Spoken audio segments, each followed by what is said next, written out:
आठराखीन मालिकेच्या आजच्या भागामध्ये आपण पाहणार आहोत की इकडे आता माई आजी जी आहे ती खूप जास्त चारुलतावर ओरडत असते.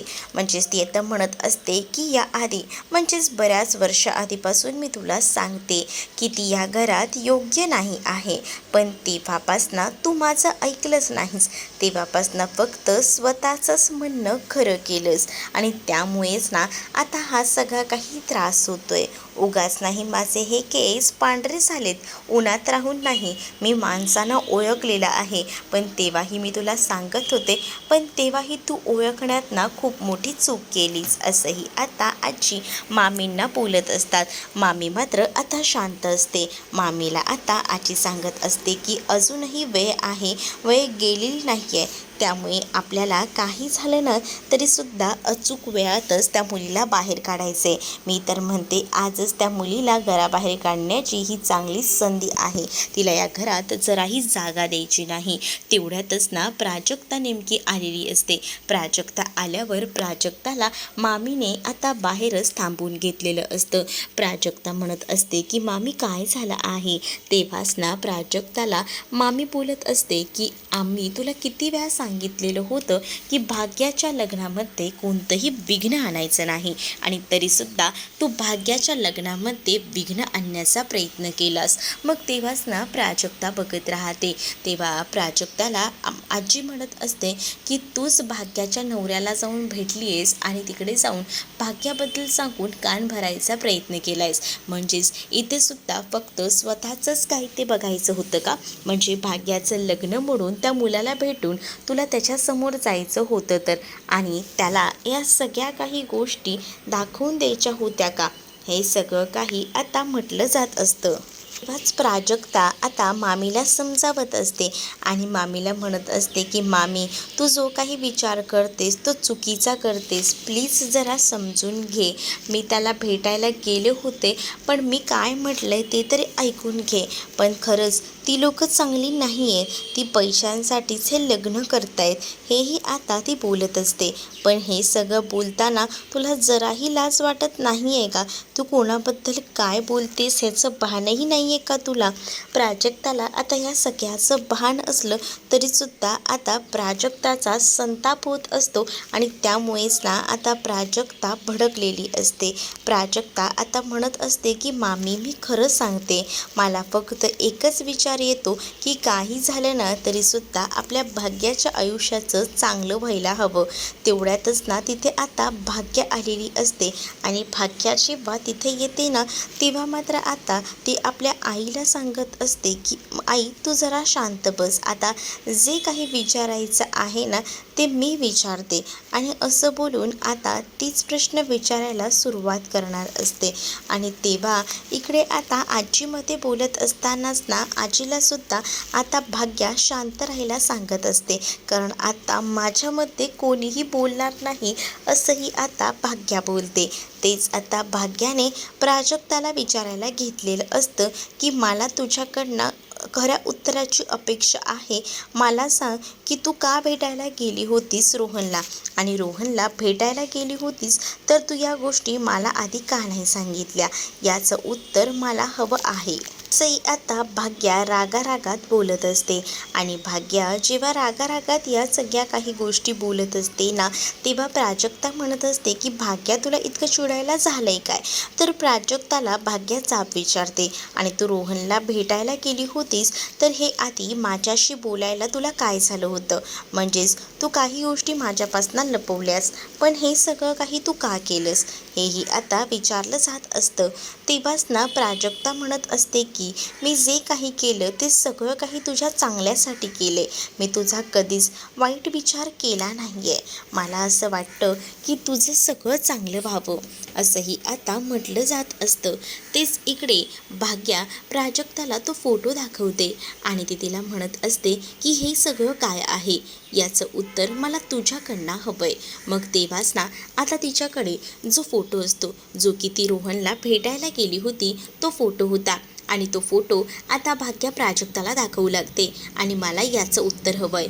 आणि तुला जर जायचंच होतं भेटायला तर तू मला या सगळ्या काही गोष्टी का सांगितल्या नाही? या सगळ्याचा आपण आपल्या परीने वेगळ्या पद्धतीने विचार केला असता, पण तू का नाही या गोष्टी माझ्यासोबत बोललीस असंही आता म्हटलं जात असतं. तेव्हाच ना इकडे आता प्राजक्ता रडत असते आणि भाग्याला सांगत असते की मी जो काही विचार केला तो सगळा काही तुझ्या चांगल्यासाठीच केला. प्लीज प्लीज तू असा विचार करू नकोस की मी हे सगळं काही चुकीचं केलं आहे म्हणून. मी जे काही केलं ते फक्त आणि फक्त तुझ्यासाठी केलेलं आहे. म्हणजेच मला असं वाटत होतं की सगळं काही चांगलं व्हावं, तुझ्या बाजूने व्हावं, यासाठी या सगळ्याचे प्रयत्न मी केले.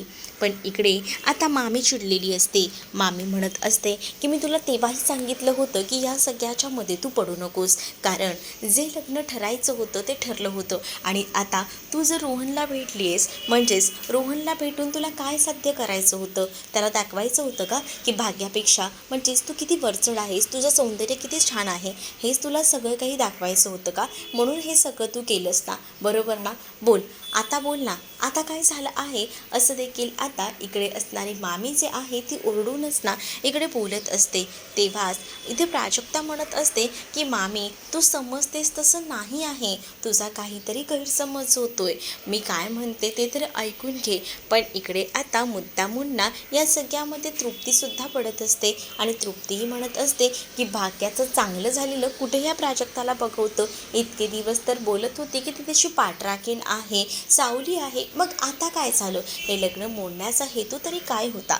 मग इकडे भाग्या ही प्राजक्तावर भडकलेली असते. ती म्हणत असते की आतापर्यंत ना मी ना माझी चांगली मैत्रीण, माझी सावली, माझी पाठराखीण तुला समजत होती, पण तू या सगळ्यामध्ये काय केलंस? गुपचूप जाऊन रोहनला भेटलीस आणि रोहनला माझं आणि त्याचं लग्न होऊ नये असं सांगितलंस. पण हे सगळं का केलंस? एकतर कितीतरी ह्या सगळ्याने माझं हे लग्न जमलं आहे हे तुलासुद्धा माहिती आहे, पण ह्या लग्नाचा मोडण्याचा उद्दिष्ट तुझं काय होता? तेव्हाच ना इकडे आता प्राजक्ता म्हणत असते की बघ, रोहन हा चांगला मुलगा आहे हे मला त्याच्याशी भेटून बोलल्यानंतर कळलं आणि त्याचं तुझ्यावर प्रेम आहे भाग्या, पण त्याची आई चांगली नाही आहे, कारण त्याच्या आईचं बोलणं मी स्वतः ऐकलं आहे. ती फक्त आपल्याकडे असलेल्या पैशांमुळे हे लग्न करायला तयार झाली आहे असंही आता म्हटलं जात असतं. आणि जेव्हा या सगळ्या काही गोष्टी बोलल्या जातात ना तेव्हा मात्र आता प्राजक्ता जी आहे ती थोडीशी रडत असते. भाग्या तिच्यावर विश्वास ठेवायला तयार नसते. भाग्याने तर आता सरळ सांगितलेलं असतं की मला ना तुझ्याशी बोलण्याची सुद्धा इच्छा होत नाही आहे. म्हणजे आधी ना मी विचारही केला नव्हता की तू असं सगळं काही करशील, पण खरंच ना तू जे काही केलंस ना ते खूपच चुकीचं केलेस. म्हणजेच मला असं वाटत होतं की तू माझ्या बाजूने विचार करशील, पण नाही, तू फक्त विचार केलायस तो फक्त स्वतःचा, तुझा विचार केलायस, तू माझा विचार कधीच केला नाहीस. तू जर माझा विचार केला असतास ना तर रोहनला भेटायला जाण्याच्या आधी मला सांगितलं असतंस. त्याचबरोबर चारूसुद्धा बोलत असते की तुला काय वाटलं आम्ही रोहनची चौकशी केली नसेल? आम्ही रोहनची चौकशी केली. काय रे कौस्तुभ, बोल. मग आता कौस्तुभही म्हणत असतो की हो मी चौकशी केली आहे, तो चांगला मुलगा आहे. कौस्तुभ काही बघायला वगैरे गेला नव्हता, उगाच आपलं बोलायचं म्हणून बोलत होता, कारण फक्त त्याचा डोळा सध्या जुगारावर होता, कारण त्याचे पैसे जास्त डुबले होते, तो त्याच विचारांमध्ये होता. तेच इकडे आजी जी आहे ना ती संतापते आणि म्हणत असते की चारू मी तुला सांगते ना या मुलीला घरात ठेवून घेऊ नकोस, काहीच गरज नाही या मुलीला घरात ठेवून घ्यायची, असंही आता संतापून बोललं जात असतं. तेच आता वैतागून सगळेजण निघून जातात. तर भाग्याच्या ऐकायला प्राजक्ता तिला सांगत असते की बघ ना भाग्या, माझं जरा तरी ऐकून घे, जरा तरी काही गोष्टी समजून घे. पण आता भाग्या ऐकायला तयार नसते. भाग्याला या सगळ्याचा राग येत असतो. तेच आता कौस्तुभ हा पुन्हा एकदा त्या अड्ड्यावर जाऊन पोचलेला असतो जुगाराच्या, आणि त्याच्याकडे आता पैसे नसतात, पण त्याला ते सगळे पैसे काढायचे असतात. जवळजवळ 4 लाखांचं त्याचं नुकसान झालेलं असतं. आणि म्हणूनच मग आता तिथे असणाऱ्या अड्ड्यावर जाऊन त्या माणसाकडनं ना तो काही उसने पैसे मागत असतो आणि त्याला म्हणत असतो की प्लीज मला काही पैसे द्या. मग तेव्हाच ना इकडे आता तो माणूस त्याला सरळ सरळ पैसे द्यायला नकार देतो. आणि मग त्याने पैसे द्यायला नकार दिल्याबरोबर ना आता कौस्तुभला टेन्शन येतं की आता कसे सगळे काही पैसे काढायचे, कारण आता जर पैसेच नसतील तर आता आपण खेळणार तरी कसे आहोत आणि आपले पैसे कसे काय मिळवणार आहोत हाही विचारणा आता मनामध्ये येऊ लागलेला असतो. इकडे प्राजक्ता आणि भाग्या या दोघी जणी समोरासमोर असतात. प्राजक्ता भाग्याशी बोलण्याचा, भाग्याला समजवण्याचा प्रकार करत असते, पण इकडे आता भाग्या ऐकून घ्यायला जराही तयार नसते. भाग्या म्हणत असते की मी खूप विश्वास तुझ्यावर ठेवला.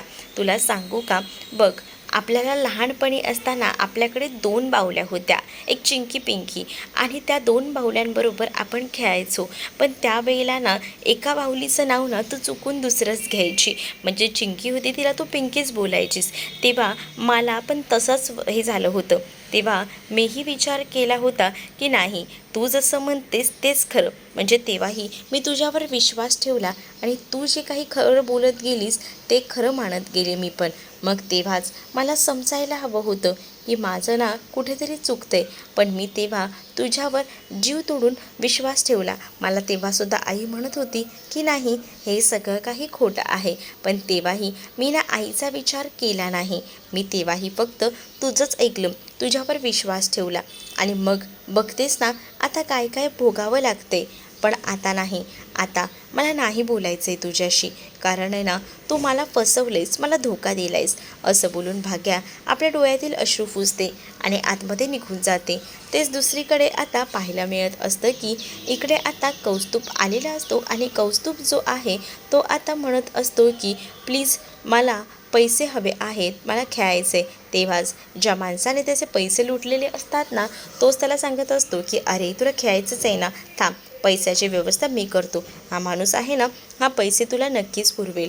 मग खरंच का? हो हो, व्याजाने हा पैसे देतो. मग तू खेळ आणि तुझे जे काही पैसे असतील तू ह्याला देऊन टाक, मग होईल ना सगळं काही पिट्टमपाट, असंही आता म्हटलं जातं. तेव्हाच ना आता कौस्तुभ खुश होतो. कौस्तुभला पैशांची गरज असते. त्याला असं वाटत असतं की अजून थोडे जुगारात पैसे लावूया आणि मग जुगारात पैसे लावले की आपण आपले जे पैसे आहेत ते काढून घेऊया आणि सोबतच त्या समोरच्या माणसाचे पैसे देऊन टाकूया. मग आता त्या माणसासोबत त्याची ओळख वगैरे होते आणि त्या माणसासोबत ओळख झाल्यानंतर पुढचं आता त्यांचे विचारपूस सुरू असतात. मग तेव्हाच पैसे वगैरे कसे द्यायचे, काय द्यायचे, आणि तेव्हाच तो माणूस ना लगेच त्याच्याकडे असलेले पैसे काढून देतो.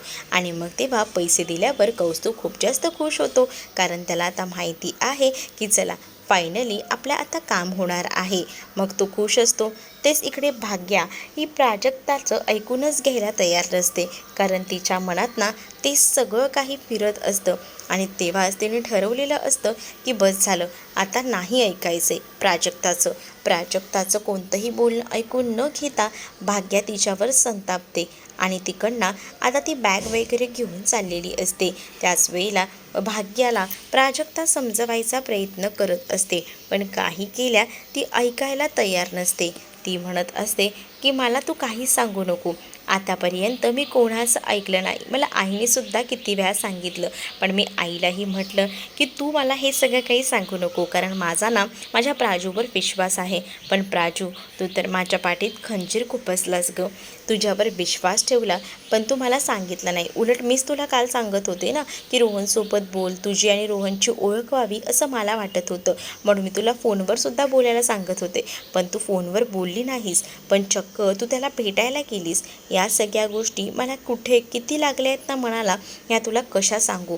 मला या सगळ्याचा खूप जास्त त्रास होतोय, असंही आता म्हटलं जात असतं.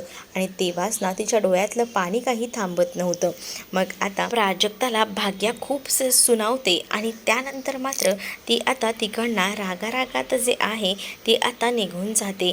आणि तेव्हाच ना प्राजक्ता विचार करत असते की काय झालंय भाग्याला, भाग्या मला का समजून घेत नाही आहे. कारण तिने आता ज्या काही गोष्टी ऐकल्या होत्या ना त्यावरूनच तिला हे सगळं काही आठवत होतं. तिने आता या सगळ्या गोष्टी स्वतःच्या कानाने ऐकल्या होत्या आणि त्या गोष्टी ती विसरणं तर शक्यच नव्हतं. आणि त्यामुळे सतत ना तिला आता हे सगळं काही आठवत राहतं. त्यामुळे आता भाग्या जी आहे ती म्हणत असते की बघ ना मी काय म्हणते ते, पण भाग्याला काहीच ऐकून घ्यायचं नसतं प्राजक्ताचं. प्राजक्ता जरी खरं बोलत असली तरीसुद्धा भाग्याला आता रोहनच्या प्रेमाचं वेड लागलेलं होतं. जे इतके दिवस इतके वर्ष ज्या मुलीवर म्हणजेच प्राजक्तावर विश्वास ठेवत होती तिच्यावर सुद्धा आता भाग्या विश्वास ठेवायला तयार नव्हती, फक्त आणि फक्त त्या रोहनमुळे. आणि त्यामुळेच ना आता प्राजक्ताला वाईट वाटत होतं. प्राजक्ताला आता सांगितलेलं सुद्धा असतं की आतमध्ये सुद्धा यायचं नाही, परंतु तरीसुद्धा ना प्राजक्ता आता घरात यायला तयार असते. कारण तिला आता माहिती असतं की आपली जी पाठराखीण आहे तिला कुठेतरी समजवायला हवं. तिला आता आपला राग आला आहे, ती आपल्यावर रुसली आहे, आपल्यावर रागवली आहे, पण तिचा राग तरी घालवायचा कसा हे सुद्धा खूप मोठं ध्येय जे होतं ते आता प्राजक्तासमोर होतं. प्राजक्ताला काही गोष्टी ना सुधरतच नव्हत्या, तरीसुद्धा प्राजक्ता थोडा विचार करत होती. तेच आता भाग्या जी आहे तिला आता प्राजक्ताशी एकही शब्द बोलायचा नव्हता. तिला ना भाग्याकडनं कोणतीच अपेक्षा नव्हती, पण भाग्याने जे काही केलेलं होतं ना त्यामुळे आता ती प्रचंड अशी चिडलेली होती. त्यामुळे ती आता रागातच बघत होती आणि ती सरळ सांगते की मला ना नाही बोलायचे ना, मला काही ह्या करायच्या चर्चा करायच्यात या विषयांवर, असंही आता म्हटलं जात असतं. मग तेव्हाच इकडे प्राजक्ता भाग्याशी बोलायचा, भाग्याला समजवायचा विचार करत असते, पण तिला काही गोष्टी समजून घ्यायच्याच नसतात.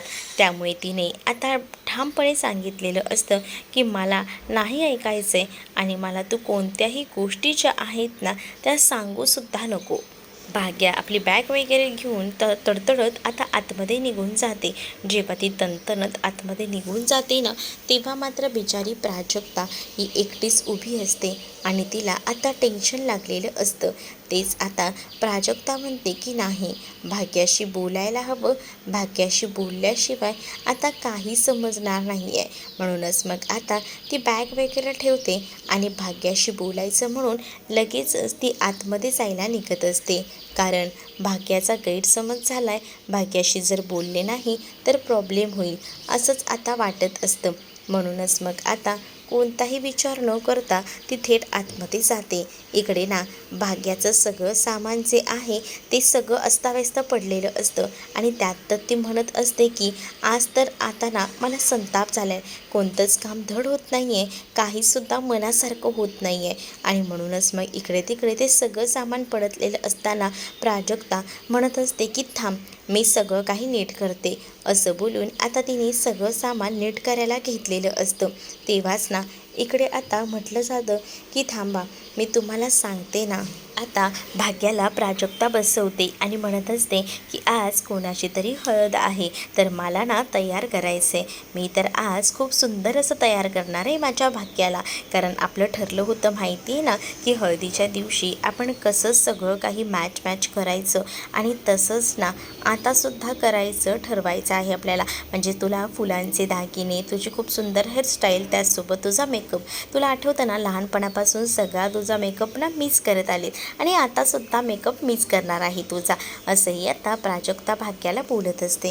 तेव्हाच भाग्या भडकते आणि भाग्या म्हणत असते की तुला कशाला माझा मेकअप करायचा आहे, मुद्दामूनच ना, मला माहिती आहे ना तुला ह्या सगळ्यातसुद्धा मलाच कमी लेखायचं आहे आणि त्याचसाठी तुझं हे सगळं चाललेलं आहे, असंही आता म्हटलं जातं. तेव्हाच ना नाही, तुझा काहीतरी गैरसमज होतोय, तू समजतेस ना तसं नाही आहे, असंही आता म्हटलं जातं. पण इकडे आता जेव्हा या सगळ्या गोष्टी बोलत असते ना ती, पण तिचं काही ऐकून घ्यायला मात्र आता तयार नसतो. मग तेच आता दुसरीकडे पाहायला मिळत असतं की प्राजक्ता तरीसुद्धा ना सगळी तयारी करत असते. म्हणजे तिला असं वाटत असतं की काही झालं तरी आपण आहे ना आपल्या भाग्याला समजून घ्यायला हवं, ती थोडी रागवली, तिचा राग आपण काढूया, म्हणूनच ती तयारी वगैरे साडीची सगळी करत असते. पण ती म्हणत असते की तुझ्याकडनं ना मी काहीच करून घेणार नाही आहे, कारण आतापर्यंत तुझ्याकडनं बऱ्याच गोष्टी करून घेतल्या, पण आता नाही, आता जे काही आहे ते माझं मी करून घेईन, असंही आता भाग्या प्राजक्ताला म्हणत असते. भाग्या आता स्वतःची तयारी स्वतःच करायचं ठरवत असते आणि त्यामुळेच ना आता ती रागातच बघत असते. मग प्राजक्ताला संताप येत असतो. प्राजक्ता विचार करते की हे काय, म्हणजे मी असलेली आवडणार नाही आहे काहीला, असाही आता विचार मनामध्ये येऊ लागलेला असतो. तेच आता दुसरीकडे पाहायला मिळत असतं की पुढील भागांमध्ये इकडे आता आरव आलेला असतो आणि आलोकला सांगत असतो की आपण आहे ना एकत्रच आहे ना ह्या सगळ्या काही गोष्टी करूया. म्हणजे माझं तर ठरलेलं आहे की त्या दोघींना सुद्धा बोलवायचं, म्हणजे समर आणि समायराची जी क्लास टीचर आहे ती आणि तिची बहीण दोघींनाही आपण इन्व्हाइट करूया. मग इथे आता जी प्राजू आहे ती सुद्धा मामीला सांगत असते की मी काही आता थांबणार नाही आहे, मी इथून जाणार आहे. कारण माझाही निर्णय झाला आहे की जर ह्या लग्नामध्ये माझी काही कमीच नसेल ना तर कशाला थांबू, आणि म्हणूनच मग मीही निघते असंही आता ती म्हणत असते. तेच इथे सुलक्षणाने प्लॅनिंग केलेलं असतं की प्राजक्ताला कसं लग्नासाठी तयार करायचं, म्हणजे समर आणि समायराला खेळत असतानाच ना तिथे रूमपर्यंत पाठवायचं. मग आलोकला ती प्राजक्ता स्वतः बाहेर घेऊन येईल आणि पार्टीमध्ये जेव्हा ती बाहेर घेऊन येईल तेव्हा प्राजक्ताला मी सरळ अट टाकणार आहे की तुला हे लग्न करावं लागणार आहे आलोकसोबत. तेव्हाच प्राजक्ताला हे लग्न करावंच लागेल, तिच्याकडेही कोणता पर्याय उरणार नाही हेही आता म्हटलेलं असतं. या सगळ्या काही गोष्टी बोलल्यानंतर ना इकडे आता या सगळ्या गोष्टींचा धक्का मात्र इथे असणाऱ्या प्रीतीलाही बसतो, कारण तिनेही सत्य ऐकलेलं असतं. तुम्हाला भाग कसा वाटला आहे कमेंटमध्ये नक्की सांगा. अशाच अपडेट्ससाठी चॅनलला सबस्क्राईब